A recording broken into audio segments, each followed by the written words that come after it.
In today's video, I'm going to teach you how to make an image a link in Webflow. If you're looking to enhance your website by turning static images into interactive elements, this guide is just for you. Let's dive in and explore how you can easily accomplish this within just a few minutes. First things first, you'll need to log into your Webflow account. If you don't already have an account, go ahead and create one, ensuring you keep your login credentials handy for future access. Once you're logged in, navigate over to your Webflow dashboard.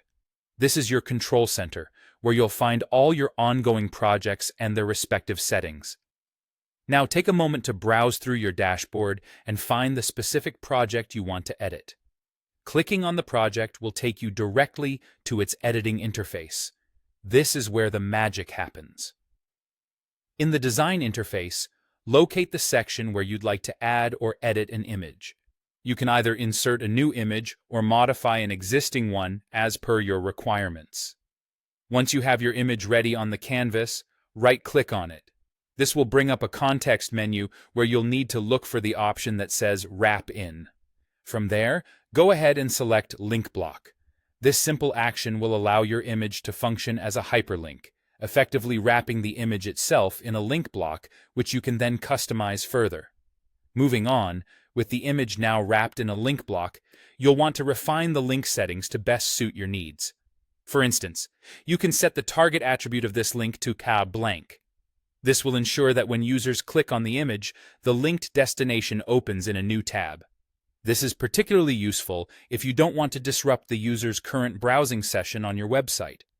You can also adjust the rel attribute, which provides control over specific link characteristics, such as marking the link as nofollow when appropriate. After you've finished configuring the link settings to your liking, it's time to save your changes. Before you publish, double-check that everything looks as expected. Hit the Publish button to make your edits live. Once your site is published, it's a good idea to test the link yourself. Click on the image to ensure it leads to the intended destination and behaves as expected. And there you have it. You've successfully transformed an image into an interactive link in Webflow. This neat feature can greatly improve user experience on your website and make your design more dynamic and engaging. Thanks for watching, and be sure to tune in for more Webflow tips and tricks.